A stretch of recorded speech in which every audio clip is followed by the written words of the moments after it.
Olá meus amigos, vim agradecer todos que inscreveu no meu canal no YouTube. E seja bem-vindos novos inscritos. Relato enviado por um inscrito. Antes de tudo peço que veja meus vídeos até o final, deixe seu joinha, inscreva-se e compartilhe. Seja todos bem-vindos. Rumo a 4.000 inscritos.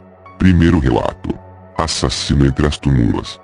Peter Sutcliffe acreditava estar ouvindo vozes enquanto fazia o seu trabalho de coveiro no cemitério da sua cidade natal de Bingley, população rural localizada no norte de Londres.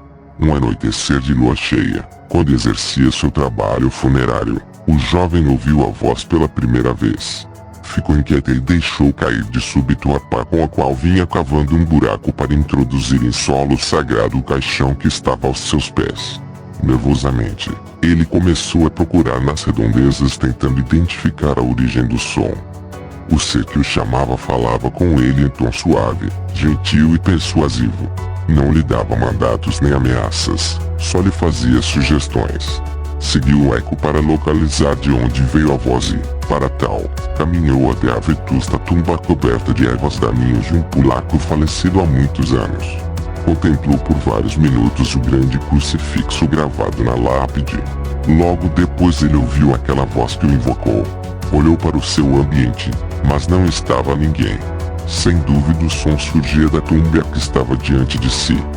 No início, era um murmúrio, frases sem ligação nem sentido.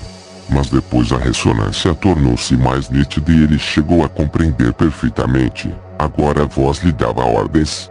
Naquela noite de plenilunio, o coveiro voltou para sua casa enfeitado por aquela experiência quase religiosa. Definiu os sons que se estombaram dentro de si como a voz de Deus. Ele contou que, nesse momento, começou a chover e subiu até o topo de uma encosta por degraus de pedra de onde viu todo o vale. Lá ele se sentiu embriagado por um estado de profundo êxtase que nunca tinha experimentado antes. O cara pensou que eu era um escolhido. Com o passar dos meses, a voz, que inicialmente era gentil e reconfortante, sugeriu-lhe que se tornasse violento. Uma prostituta tinha escamoteado alguns dólares sem lhe prestar o serviço correspondente e, além disso, zombou dele na taberna da cidade em frente aos seus amigos. O agora messiânico Peter não podia ignorar tamanha afronta. Animado pela voz, concluiu que sua missão terrena consistia em liquidar todas as prostitutas possíveis porque essas sem vergonha eram as responsáveis pela maioria das lacras sociais. Apesar de ter proclamado que só queria eliminar prostitutas para livrar o mundo da corrupção, não hesitou em ultimar mulheres que claramente não exerciam essa profissão. Bastava que estas lhe despertassem o seu desejo de agredi-las e matá-las. Tal foi o caso de Padya Bandara, jovem médica oriunda de Singapura, que estava de passagem pela Inglaterra gozando de uma bolsa de estudos. Também não foi justificado que a vítima de Jane MacDonald, rapariga de 16 anos funcionária de uma loja, nem Barbara Lash, distinta estudante da Universidade de Bradford. Isto leva a supor que o matador de mulheres não foi totalmente sincero ao atribuir a culpa dos seus actos criminosos à história do cemitério e à voz que lhe deu ordens, mais do que pelo seu enlouquecimento cerebral e pelo seu caráter de assassino imbuído de uma missão psicopata. O motor impulsionador destes crimes foi constituído pela misoginia servil que sofria este cruel executor. Apesar de sua inegável perturbação psíquica, o criminoso deixou translutar suas astúcias e depois de consumar os atos criminosos. Apesar de serem brutais, seus ataques foram precedidos por um estudo minucioso do terreno, e sabia como fugir depois de executar cada arremetida. Sempre carregava com ele as armas letais, detalhe muito significativo que dá conta de organização planejada quando se trata de levar a cabo os desmanes. Tão cauteloso e cerebral provou ser esse exterminador que a sua apreensão foi finalmente devida apenas à boa sorte que as forças da lei tiveram. Em 2 de janeiro de 1981, 2 policiais do sul de Yorkshire detectaram por acaso um carro suspeitosamente mal estacionado na entrada de uma estrada. Dentro do rodado estava o assassino e se preparava para cortar outra vida na pessoa da meretriz sentada ao seu lado. Sargento Bob Ring e Agente Robert Eads formaram o motorista fazendo uma conversa de rotina. Ao verificar as matrículas do carro, descobriram que as visíveis tinham sido presas desajeitadas em cima de outras chapas legítimas, sinal de que poderia ser um veículo roubado. Antes de ser preso, o infrator conseguiu se livrar das ferramentas com as quais planeava ultimar a mulher jogando-as sobre uma pilha de folhas. Uma vez levado para a esquadra, outras provas incriminariam o réu. Lá podia-se apreciar o retrato robô do destripador de Yorkshire, e os seus captores espantados não puderam deixar de notar a semelhança chocante entre essa imagem e o rosto do homem que há minutos atrás tinham sido detidos pelo menor delito de furto. As perguntas que os investigadores começaram a fazer-lhe, mas sim pela sua responsabilidade na autoria de homicídios. Após uma maratona interrogatório que durou 16 horas, o psicopata acabou confessando plenamente a sua culpa e, com grande serenidade, forneceu detalhes certeiros sobre as suas tropelias sádicas cometidas durante quase 10 anos.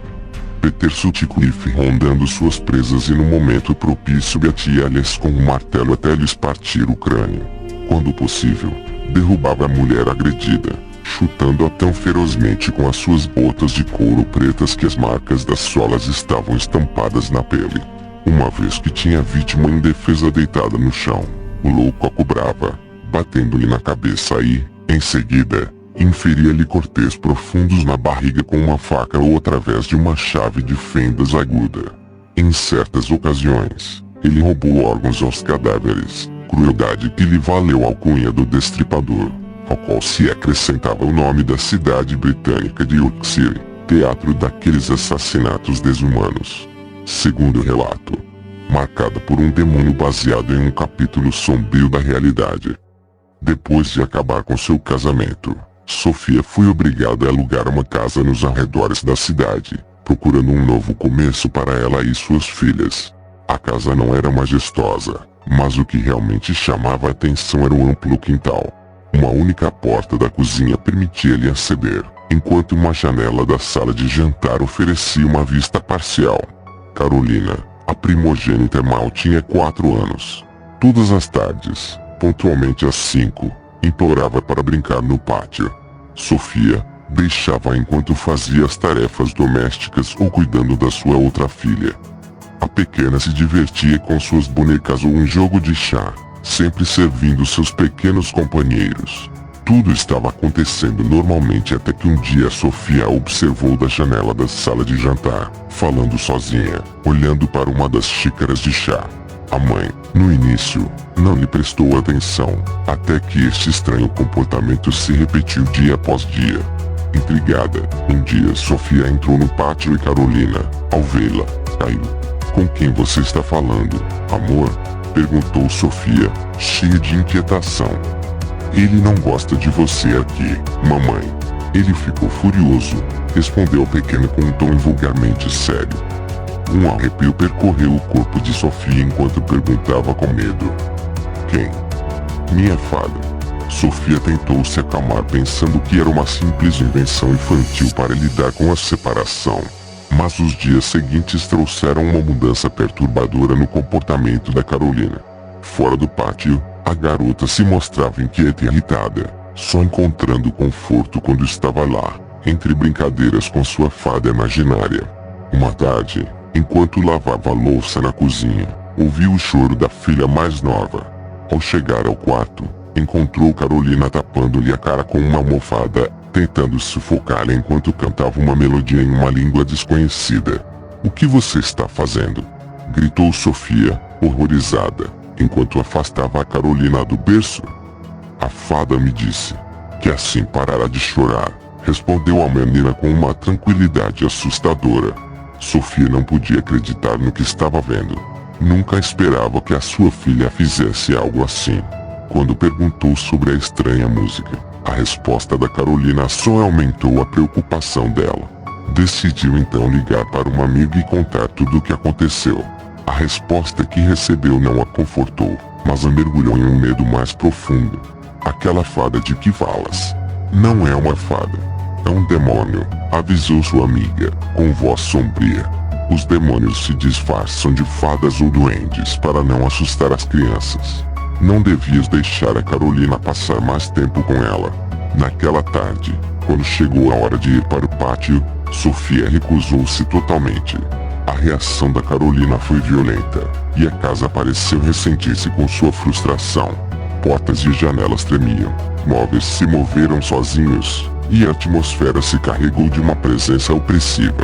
Sofia pegou suas filhas e fugiu de casa sem olhar para trás. Carolina nunca mais viu a fada, mas sua influência o perseguiu. Uma maldição a pegou desde aquele dia. Começou a ver e sentir coisas. Espíritos bons que procuravam comunicar e outros malignos que tentavam prejudicá-la. Ela se refugiou na religião e na igreja, preparando-se para o dia em que teria que enfrentar novamente aquele ser que marcou para 100 relatos enviados por um inscrito do canal do Kleber Uchoas. Ajudem-nos a chegar a 4.000 inscritos, obrigado. Canal do Kleber Uchoas agradece pela sua visita, volte sempre.